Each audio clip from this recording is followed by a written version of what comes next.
27 फरवरी 2002, एक दिन जिसने भारत के इतिहास को हिलाकर रख दिया। गोधरा कांड, एक घटना जिसने न केवल 49 जिंदगियों को खत्म किया, बल्कि पूरे गुजरात को सांप्रदायिक हिंसा की आग में झोंक दिया। यह सिर्फ एक घटना नहीं थी, यह हमारे समाज के गहरे घावों की कहानी है। गोधरा गुजरात का एक छोटा लेकिन ऐतिहासिक शहर जो अपनी विविधता और शांतिपूर्ण सह अस्तित्व के लिए जाना जाता था। लेकिन 2002 में इस शहर का नाम इतिहास के सबसे विवादित और दर्दनाक पन्नों में दर्ज हो गया। यह घटना अयोध्या आंदोलन और राम जन्मभूमि विवाद की पृष्ठभूमि में हुई। 1992 में बाबरी मस्जिद का विध्वंस हुआ, जिसने पूरे देश में सांप्रदायिक तनाव को जन्म दिया। उस तनाव की आग 10 साल बाद गोधरा में भड़क उठी। 27 फरवरी 2002 की सुबह साबरमती एक्सप्रेस, जो अयोध्या से अहमदाबाद जा रही थी, गोधरा स्टेशन पर रुकी। इस ट्रेन में 49 कार सेवक सवार थे, जो राम जन्मभूमि आंदोलन से लौट रहे थे। सुबह करीब 7:43 पर S6 कोच में भीषण आग लग गई। आग इतनी तेज थी कि कुछ ही मिनटों में पूरा डिब्बा जलकर खाक हो गया। अंदर फंसे 49 लोग अपनी जान गंवा बैठे। महिलाओं और बच्चों की चीखें स्टेशन पर गूंज रही थीं। यह दृश्य इतना भयावह था कि लोग आज भी इसे याद कर सिहर उठते हैं।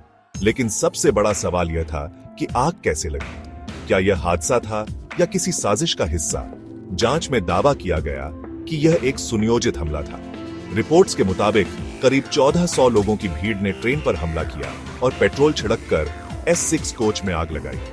यह भी कहा गया कि यह हमला गोधरा के सिंगल फॉरेस्ट इलाके से आया था। हालांकि कई स्वतंत्र रिपोर्ट्स ने इस दावे को चुनौती दी।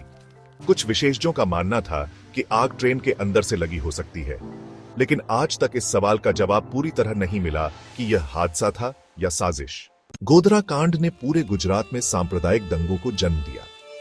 अगले कुछ दिनों में राज्य भर में आग लग गई। ये दंगे इतने व्यापक और हिंसक थे कि हजारों लोग मारे गए और लाखों लोग बेघर हो गए। इन दंगों में सबसे ज्यादा नुकसान मुस्लिम समुदाय का हुआ।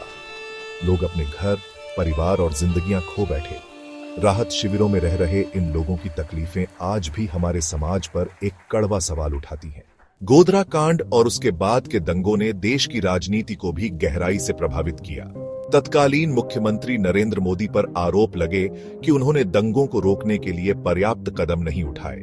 सरकार ने नानावटी आयोग का गठन किया, जिसने गोधरा कांड को सुनियोजित साजिश करार दिया। रिपोर्ट में कहा गया कि यह हमला पूर्व नियोजित था। हालांकि इस रिपोर्ट पर भी विवाद हुआ। 2011 में विशेष अदालत ने 31 लोगों को दोषी ठहराया और 63 को बरी कर दिया। दोषियों में मुख्य आरोपी हाजी बिलाल और मौलाना उमर जी शामिल थे। लेकिन सवाल यह है कि क्या यह फैसला पूरे सच को सामने ला सका? गोधरा कांड भारतीय समाज में सांप्रदायिकता के गहरे जख्म का प्रतीक बन गया। इस पर कई किताबें लिखी गईं और फिल्में बनाई गईं, जैसे पैराजानिया और फाइनल सॉल्यूशन, जो इस त्रासदी के विभिन्न पहलुओं को उजागर करती हैं। लेकिन क्या समाज ने इससे कुछ सीखा? गोधरा कांड और इसके बाद के दंगे हमें एक कड़ा सबक देते हैं। यह घटना बताती है कि नफरत और हिंसा से कुछ भी हासिल नहीं किया जा सकता। आज गोधरा फिर से शांत हो चुका है, लेकिन उसकी यह कहानी हमें याद दिलाती है कि हमें अपने समाज को नफरत से बचाना होगा। गोधरा कांड की यह कहानी हमें सोचने पर मजबूर करती है। क्या हम इन त्रासदियों से सीखेंगे? क्या हम धर्म, जाति और भाषा के बंधनों को तोड़कर एक बेहतर भारत बना पाएंगे? अगर यह वीडियो आपको सोचने पर मजबूर कर सका तो इसे लाइक करें, शेयर करें और जायंट डीप चैनल को सब्सक्राइब करें। हम आपके विचारों का इंतजार करेंगे। धन्यवाद।